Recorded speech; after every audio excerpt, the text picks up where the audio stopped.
Imagine a vibrant discussion between people that includes both openness and critical thought in the pursuit of truth. The Purchasing Truth podcast is an experience, a journey, an exploration of the impact that negative messages in politics and the media have on our families, community, society, and nation. Join your hosts, Bill Stierle and Tom Hazard, to discover new concepts and language strategies that will reveal effective ways of establishing truth. This podcast series will tackle current events, leadership challenges, healthcare confusion, integrity in business, and many other areas that affect us all. Gain clarity and understanding of the various truth perspectives. Welcome to Purchasing Truth.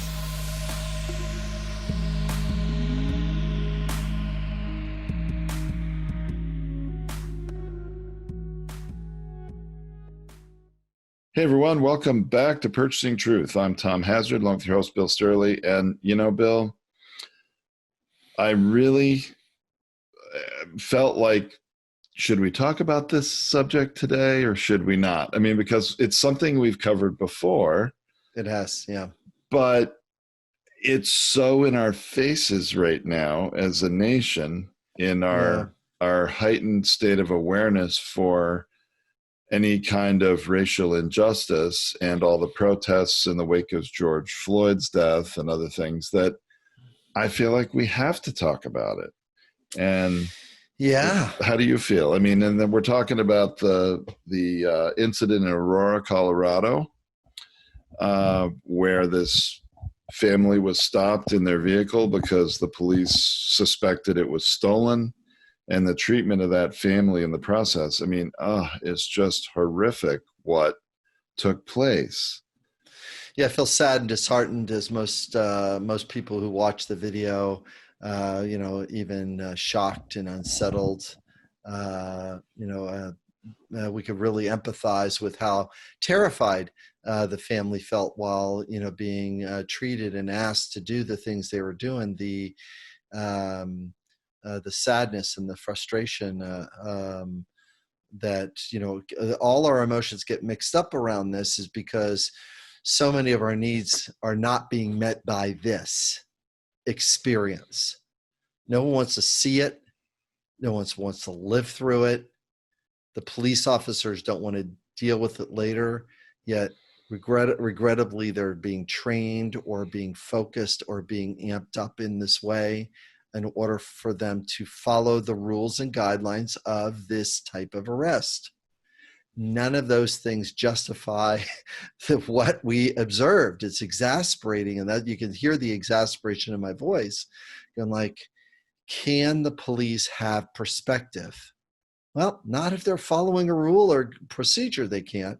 It's sort of like they're getting pinned between here's what's written as the rule and here's where you need to have better judgment about things. Here's where you do a better job of checking in.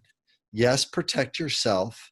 Yes, approach the thing in a safe, cautious way, but also have this other perspective thing that goes on that you can say. Now, as a person that's not a police officer, that doesn't face these kinds of situations daily, twice a day, 3 times a day in an escalated position, I'm not going to necessarily know what the physiology is inside that police officer on a day-to-day basis and the mental health of the police officer to follow the rule or protect and serve the way they've been trained to protect and serve. Okay.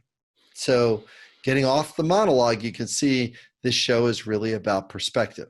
The police perspective, the citizens' perspective, and the larger. The larger is the national perspective and the national vision to have a police force that does things on a local level that we all can trust. See how clean it took me a while to get there because there's so much foundation I need to lay down. It's like we want police to do something, but not this thing. Well, not this thing. Well, and the thing is, I think as individual citizens, and certainly me and my wife in the evening news watching the report, and I've got a video of a report from a news outlet in the blog post Purchasing Truth for those of you that may not be pardon me, for those of you that may not be fully aware of what took place. And I'll just briefly try to recap. Yeah. I mean, this was a family in a SUV that was driving in the SUV, and the police had a report that it may have been stolen. So they intercept the vehicle. Many officers, many police cars, they all draw their guns on the car, force everybody out of the car. And there are 4 children from ages 6 years old to 17 years old. And they handcuff 2 of them. They make all of them lie down on the hot pavement. This is Aurora, Colorado in the summer, and it's pretty darn hot pavement. And that the way that they were treated was shocking to those of us that are, just citizens viewing this on the news that have no awareness of police policies and how they might approach things like this. We're all like, this is appropriate? I mean, we were all shocked and saddened. I mean, it brought my wife and I to tears seeing what they were doing, because we have a 6-year-old child, Right. And what they did to that 6-year-old child that's traumatized her, I'm sure, for a very, very long time, if not for life. The proportionality of it, the appropriateness of it really escaped us as we first saw it. It's like, who thinks this is reasonable? Yeah. That's it. Yeah, that's the hard part about this, Tom, is because you and your wife sitting on the couch are going to feel shocked, helpless, exasperated. And the hard part about it is that you're seeing it, the level of shock is elevated because it's all in the national narrative. Now, for any African American that's watching it, they've got 10 stories of friends or people that they know that have been treated like this, that never made a video newscast like this. And it just brings up the other things. It's like, wait a minute, like the overreaction to is something that we're just becoming familiar with. The helplessness and the exasperation that they have felt for years, having to talk to their kids about, hey, listen, there's this dangerous thing out there called police and police perspective. It's a head shaker, because they have to tell the story of violence before it happens just to warn their kids.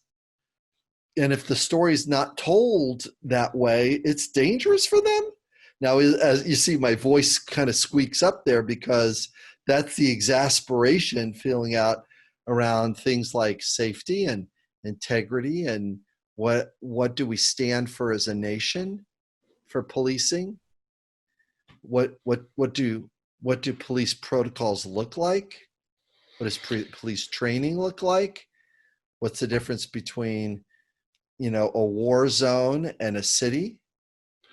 What's the difference? There's a big difference. And there are some big differences. And I think that's a great point, Bill. I mean, it certainly appears to me, from my perspective, and admittedly, that's only one perspective, that, wow, wouldn't it be great if the police could get some more training to be able to make a different judgment call in the moment, depending on the circumstances, and not just approach everything from a strict rules perspective. But that, I think we can all understand more that police really are trained to follow rules pretty darn strictly, right? They are. The rule is a set of sequential steps to do it designed for protection, designed for safety for the police officers. We want the need for safety and protection to be met for the police officers. And then life has variables in it.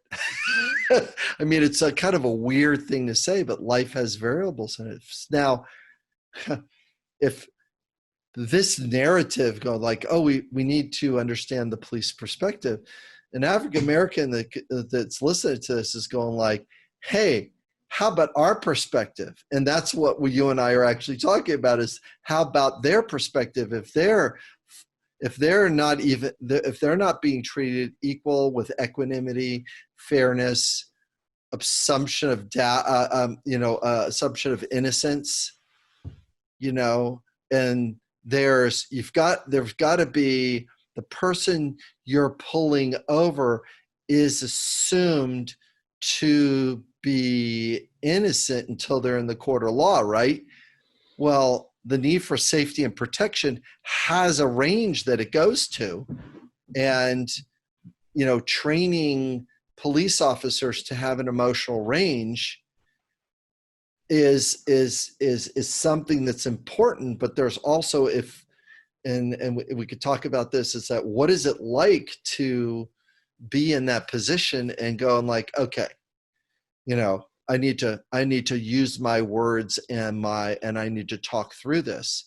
That's what our nation's about, is being able to allow freedom of expression, provide this next level thing. Or otherwise, what winds up happening is that these things don't rise to this. Now, the cell phone and putting a camera in everyone's hand in the United States has really illuminated and brought forward that these rules, these guidelines, these policies where the need for safety and protection is being met for the police officers, but at the expense of freedom and the presumption of innocence.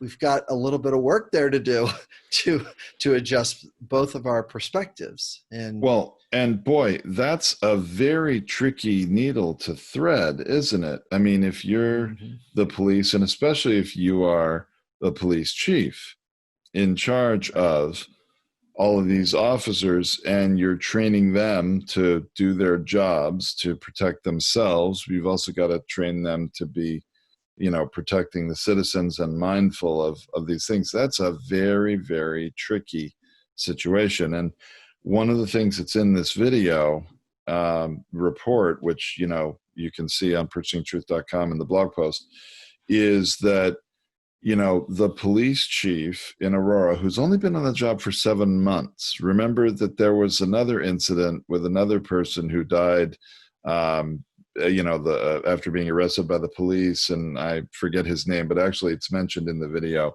after being injected with ketamine and then hospitalized. It was terribly tragic. There's no reason for that person to have died. But anyway, the police chief back then, I believe, had, resigned or been fired. And so this police chief's been on the job for 7 months. Right. And her name is Vanessa Wilson, and she issued a video apology for the treatment of this family. To her credit, I think she recognized that the standing policy, the rule for how to approach stolen vehicle report or a call, needs to be reviewed and revised, because clearly she admitted that the treatment of the family was out of proportion or not appropriate given the circumstances, however you want to say it. Yes. And while I'm glad she did that, and she, and she has a tough job, because imagine how every police chief across the country, when they saw this news report, is like, oh no, just what we don't need, right? Yeah. But still, not again is going to be not again, not again, not again, not again. It's not like this is going away. I mean, we're getting one of these. We'll get one of these a month. Every 2 months, we'll get one of these things. So we also got to do a better job from our approach to how we clean these things up. I mean, the police chief offered to pay for their therapy. I don't think I don't think I've ever seen that ever before, that on camera the police says, yeah, we're going to make reparations for this. See, that's what a reparation is, by the way. We did something wrong. We are going to restore something, and this is the best we can do to clean this one up. And there's other restorative elements. There's the restorative elements of having, this is when you get to face the person that did something to you, not to let them know how terrified you were, to build up that sensitivity, not to make you feel bad, but to get a sense that we were terrified. We are talking through this, how terrified we were. This did not go well for us.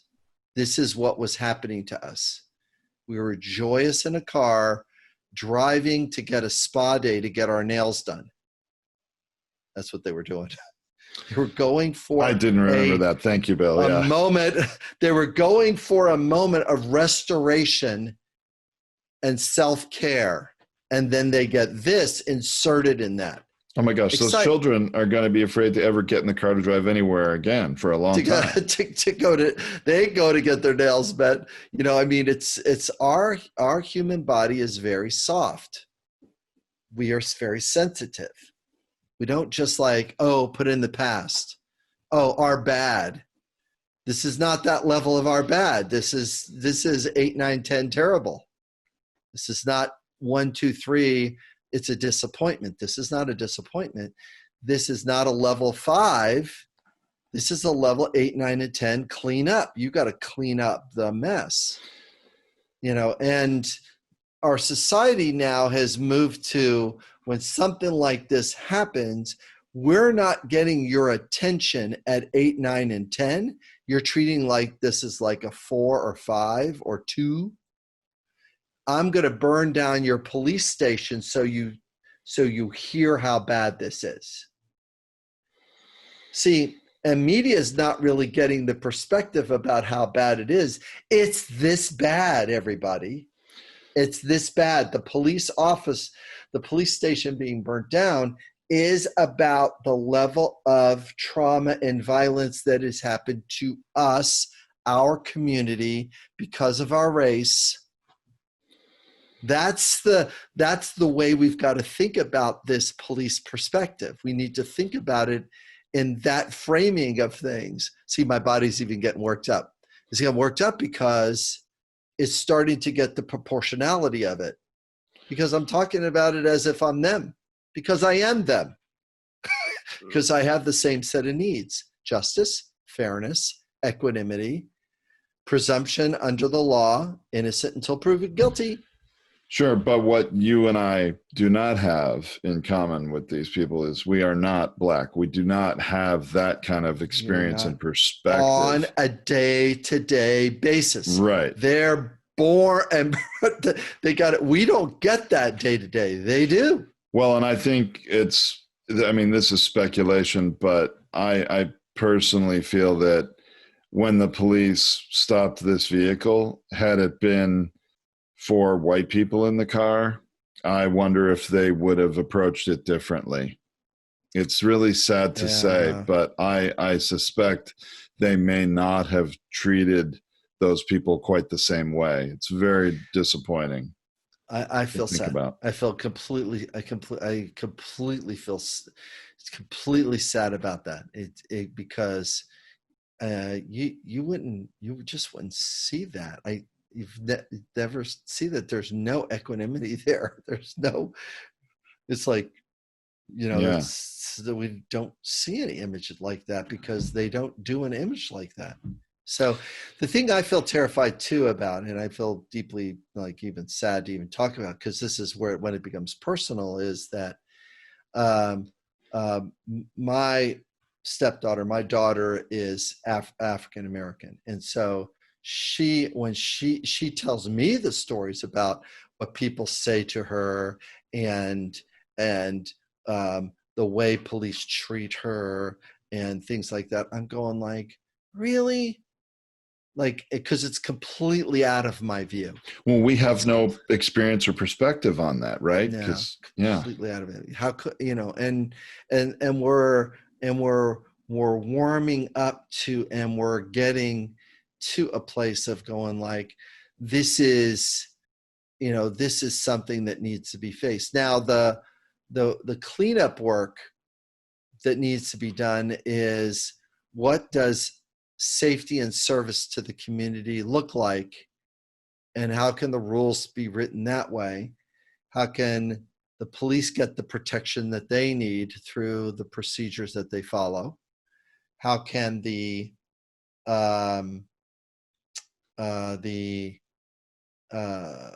return to serve and protect as a primary theme of the police departments be established, and to make sure no one gets hurt along the way on both sides of the equation.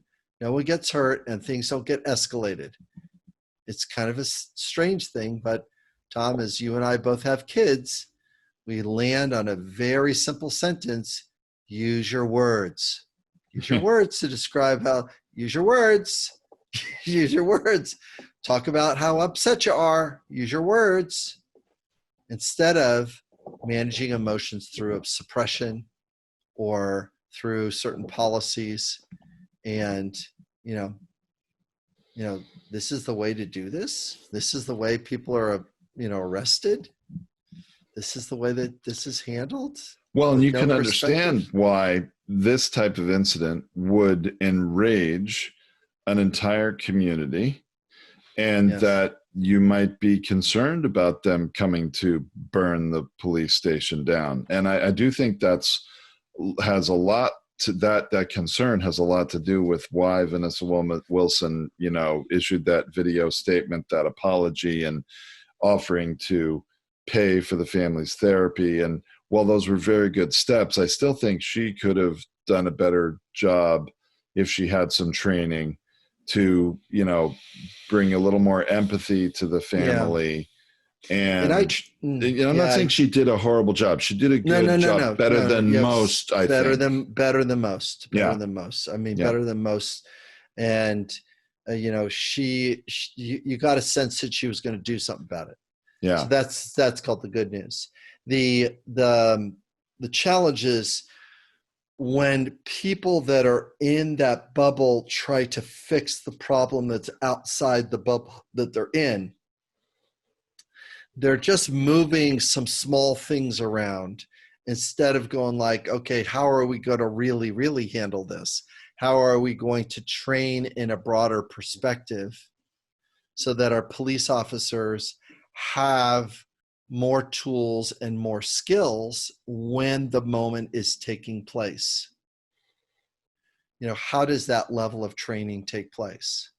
And that's the thing that's exasperating. How does the training take place in order to really make a big, big difference? So, one of the things I want to add to this discussion is there was in the report the reason they pulled over this car. I guess this particular car had a stolen vehicle report once before, many, many months ago, and that, so that played into it. But also the vehicle that I actually reported stolen was not even a car. Apparently it was a motorcycle, and it was maybe from a different state or something. So there was some confusion and some error on reading the report and applying it to the wrong vehicle. And I just am hoping, and the reason I mention this, Bill, is I'm hoping the police, in figuring out how to restore the situation and create some corrective action and new policies, procedures, don't focus too much on the technical error at the beginning that took place that would have prevented it all from happening. Don't focus too much on making sure that they're more accurate in pulling over the right car in the future, because that's not even really the big issue here. That's not the problem. The problem is what took place when they pulled over the car. Right. And regardless of what got you to that point of pulling over the car, when you pull over the car and there's this situation, something different needs to take place. Yeah, I'm going to spitball something here, but if a police officer is walking up to that car and knowing, or even everybody is already on the blinders. It's what I call it. It's the blinders. This is a stolen car. Therefore, there's most likely a dangerous person in here. See, they're already a 5, maybe a 7 already. They went stolen car, bad person. Stolen car, escalated person. The person's going to run. We're going to go on a car chase. We're going to go on we've seen, they've been polluted with their thoughts of car chases too. They've even been in some of them, maybe. Sure. So their narrow-mindedness going, they're already escalated. It's a large ask to say, you may want to approach this at a level 2 because it might be a level 2 conflict. They can't. It's a little hard for them to do that. So they got to come in at we would say 5, but they're already coming at a 6 or a 7, going like there's a dangerous person here. Well, yeah, possibly. I agree. They need to protect the greater community from a car chase. Somebody else might get killed that's innocent, from this. Well, but then, I mean, and again, we weren't there. We don't know the whole situation, but I'll tell you, living in greater Los Angeles, as you and I do, Bill, what do we see probably 4 nights a week on the 11 o'clock news? What do we see happening? Helicopters, some kind of car getting pulled over with somebody doing something wrong. Or a high speed, it's usually a high speed chase. I mean, honestly, it frustrates me so much when I a lot of times I watch the evening news. And those go out nationwide. They go out nationwide. Just they do. It's like, it's like that's happened over there. And it frustrates me because it happens too often in LA. It amazes me there are enough people that don't have awareness that they're never going to get away with the helicopters and all this. But it's, I watch the evening news either to get a little bit of the story of like, see what the weather's going to be tomorrow or something. And often I don't get the weather because they just keep following the chase until it's over. But here's my point in bringing this up is that generally, I mean, I'd be interested to see the stats on this. And admittedly, I'm not a police officer. I have nothing to do with law enforcement, so I don't know the actual stats. However, just observationally, people that steal cars, when the police approach them, tend to speed away and a high-speed chase ensues. They don't tend to stop and respond appropriately to the police's request for you to stop. So that should take that 5 or 7 down to a 3 or so, shouldn't it? That's a good point. That's a good point. That's a good point. The person is not now, they've been polluted with all kinds of secondary, the car will do this, and you got to put the car this way and this way, how to draw the gun, don't draw the gun, the person that gets pulled over is in a fight or flight when they maybe even doesn't need to be. If they're getting pulled over, and they're stopping and they're participatory, you've got to take them as being participatory. Ma'am, right. I need to ask some questions. Would you be willing to step out of the car? I need some support from you. And your cooperation would be really helpful. It's trying to find out information. Ma'am, is this car stolen? Right. I mean, instead of this is a stolen car. See, it's already right. This is a stolen if car. You're getting cooperation from whoever you have engaged, pulled over, whatever, if you're getting cooperation, and that first cooperation is they stop the car. They're not running. Right. So I don't know. I mean, I'm not a police officer. I actually have a relative we're talking about teaching curiosity and teaching inquiry. And right. And these are things that I've trained government officials to do. I've trained police chiefs to do in the past, is how to start a narrative to both meet the need for safety and the need for protection right away. And you can start a narrative, ma'am, I'm here to protect and serve. Even for a criminal, that'll actually throw them off. You're here to protect and serve? Yeah, I've got to do some protecting and some serving right now. You know, and the person's going to go, you got to do protecting and service? What's that? Well, it's finding out about this and finding out about that. Did you happen to steal this car, or did somebody else happen to steal it and you're just driving it? So again, I mean, I'm teaching the spirit of curiosity right now, and I'm trying to do it in a light way. And some police officer or police chief is going to hear this and go like, well, we can't take him seriously. But if I'm in a high conflict mediation, I'm doing the same thing. I've got to come in and go like, this is a very, very high conflict, and I'm going to approach it with a lot of compassion and proactive empathy so that I don't get caught in escalating that I'm part of the problem. I don't want to be a part of the problem. So. Right. And that, boy, if every officer could approach a situation with a little bit of that perspective, it might change things. But they get trained for the worst case scenario. They have to. They get trained for protecting themselves and preparing for the worst case scenario. And that's a very, very fine ridge to walk on with, a 2,000 foot cliff drop on either side. It's not easy. I don't want to be in that position, very difficult. Because I remember hearing from, like I said, I have this relative. I don't know any, I'm not saying that makes me any authority on policing, because it doesn't, but I have a relative who was talking to me about their training at the time when they were training to be a police officer and being trained in how the procedures for pulling someone over and how to approach the vehicle. And they get trained. Of course, it's also training officers in the car they pull over and such, but the police officer gets out of the car, they walk up to address the person in the car, and then the person in the car speeds away, and the officer has to run back then to their car and go chase them again. They're trained for there's numerous training examples. Yeah, for what to do when people do not comply. But again, I think our thought here is that in this situation, they could have had a little perspective because the people complied.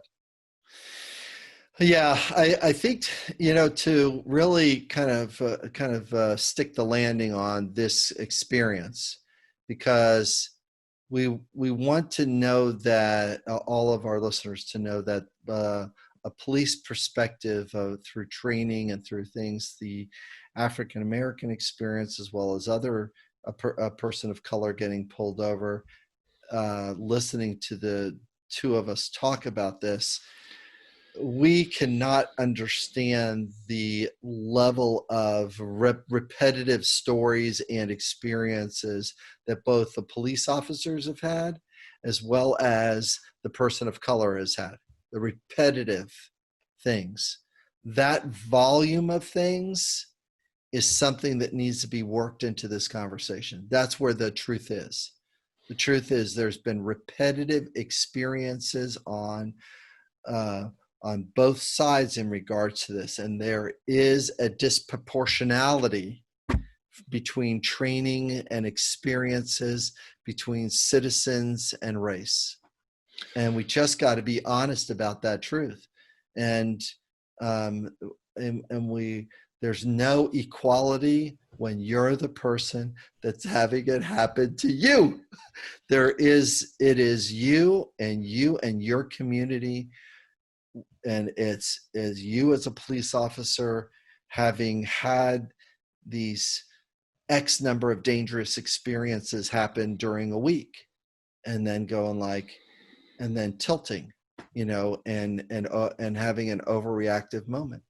So a lot of healing that needs to be done in this space for both the police and for the communities, and it just gave us another opportunity to talk about the necessity of using communication and language to do something better. I appreciate that, Bill. One last thing I'd like to add to that is that because each of those communities, the police and their needs for safety and protection, their experiences being police with all the different things they experience, and then also the community of people of color and all their experiences, that admittedly we don't have that perspective ourselves. But that to me sort of amplifies the point that maybe each of those communities could use or could benefit from a little training and perspective on communication and Yes. language to be able to help themselves and to help Yes. each other, right? I mean, to me, Yes. that's the opportunity. Yeah, they're so into it and so impacted by it. Yes. They don't have awareness that there are these tools of using language and communication that could help each other get through this, or do they? They don't have that awareness. Yeah, awareness that there's a way out. Well, I think that there's more to come on this, Tom, and I know that we're gonna be, this won't be our first rodeo on this. We've got to get to where we get the truth of language to work better for all of us. So, all right. Okay. Thanks, Bill. All right, more to come. Thanks. Thank you for listening to this Purchasing Truth podcast. We trust that you have enjoyed this engaging and thought-provoking conversation. Our hope is that you've received value, found clarity, and broadened your truth perspective in this episode. If you did, leave us a review or visit our website, purchasingtruth.com. Join us again for another informative and content-rich discussion here at the Purchasing Truth podcast. Don't just accept whatever information comes your way. Join the discussion. Discover your own voice. Purchase your own truth.